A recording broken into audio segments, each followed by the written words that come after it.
Приветствую всех на своем канале. Сегодня будем решать проблемы со сцеплением на Peugeot 308 в кузове T9. На пробегах примерно от 150 тысяч и выше это достаточно распространенная проблема. И вроде бы как материала по решению данной проблемы на драйв-туру много. Но уверяю вас, что данное видео это реально эксклюзив. Так что не за что.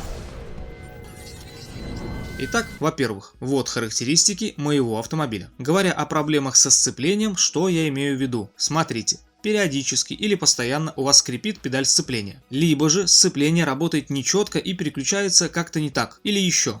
При переключении и выжиме педали сцепления у вас не получается нормально тронуться с места, машина поддергивается. Как будто вы в автошколе и первый раз сели за руль. Смотрите, тут есть два варианта развития событий. Первый. Все плохо и вашему сцеплению реально приходит конец. И придется приготовить круглую сумму для его замены. И второй. С огромной долей вероятности вы сможете отделаться малой кровью, как говорится. На 308 Peugeot очень распространено такое явление, как выработка шарнира педали сцепления. Это вот такая пластиковая штука. Стоит она в оригинале $12 или около того. Это примерно 900 российских рублей. И да, за кусочек пластика это, конечно, многовато. Но на момент лета 2021 года в наличии и под заказ только оригинальная деталь. Аналогов нету. Так что извините. Для того, чтобы заменить этот фиксатор, нужно открутить болт, фиксирующий педаль сцепления, вынуть старое крепление педали сцепления и заменить его на новое. Звучит просто. Но те, кто уже сталкивался и менял его самостоятельно, согласятся, что замена это то еще удовольствие. Ну конечно, это же француз. А так как я обещал вам эксклюзив, получайте. Смотрите, у всех процедура замены это некие манипуляции с педалью где-то там в глубине. Ничего не видно, ничего не понятно. Сейчас покажу вам все на пальцах. Не спрашивайте, почему мой автомобиль сейчас находится вот в таком виде. Расскажу как-нибудь потом. Нас интересует педаль сцепления. Если мы снимем торпеду, то выглядеть все будет именно так. Вот как все смотрится немножко поближе.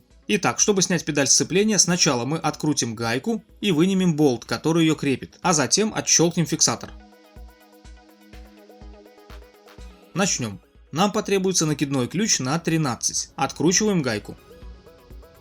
Вот, собственно, и та самая гайка.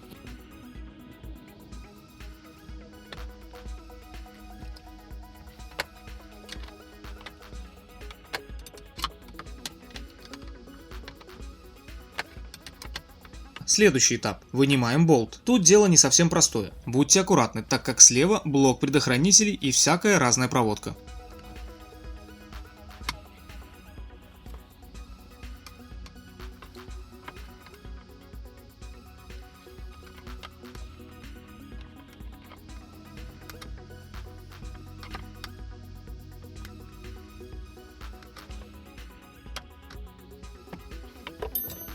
Как видите, даже когда болт наполовину вылез, вытянуть его рукой не получается. Лучше упираться рожковым ключом в саму же педаль.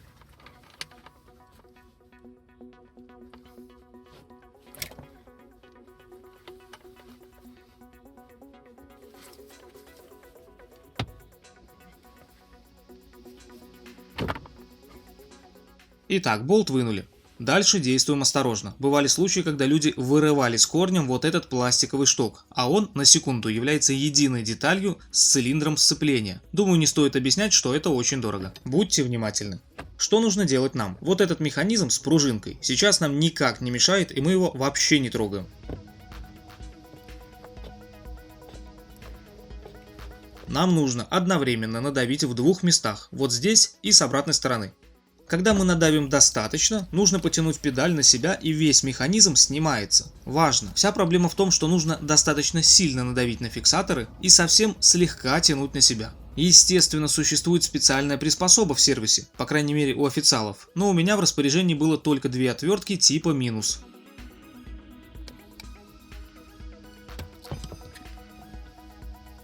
И вот крепление у нас в руках.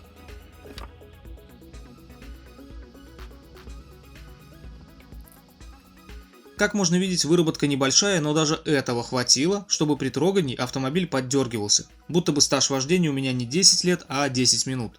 В новом креплении есть смазка, и, честно говоря, ничего другого я не добавлял. Насколько ее хватит, я не готов сказать, но нужно понимать, что если вам кажется, что смазки мало, и вы решите все залить смазкой, все равно лишнее выдавит. Так что время покажет, хватает ли того, что идет в комплекте.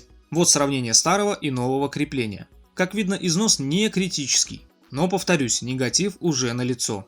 А вот результат того, что замена производилась не своевременно. Крепление протерлось просто до дыр. Но хуже всего то, что повредилась сфера на штоке. И вот в такой ситуации, скорее всего, потребуется замена цилиндра сцепления, то есть всего механизма.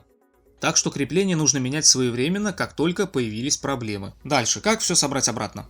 Сначала устанавливаем крепление педали на шток.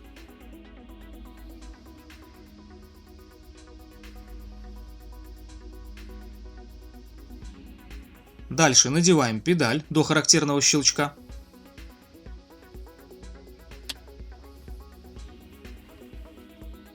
И вот теперь самое интересное, как засунуть болт на свое место. Напомню, нам мешает пружина, поэтому нам нужно надавить на педаль снизу вверх, слегка под углом.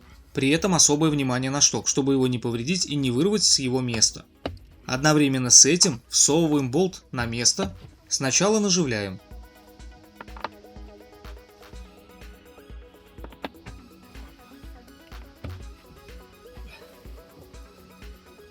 А затем, покачивая педаль вправо и влево, фиксируем болт в его исходном положении, после чего закручиваем гайку. Все, поздравляю, у вас получилось. Что хотелось бы добавить в завершении. Как можно видеть, процедура вроде бы несложная, но поверьте, когда торпеда будет стоять на месте, процедура превращается в откровенный геморрой. У некоторых людей это занимает несколько часов, а некоторые люди просто что-то ломают или же, намучившись, едут в сервис и там все делают. Кстати, цена за работу порядка $15. И в данном случае я считаю, что ценник в целом оправдан. Естественно, если вы доверяете данному сервису, а лучше сразу к официалам. Как-то так. Больше, пожалуй, добавить нечего. Задавайте вопросы, комментируйте. По мере возможности стараюсь отвечать всем. А на сегодня у меня все. Всем спасибо за просмотр и всем пока.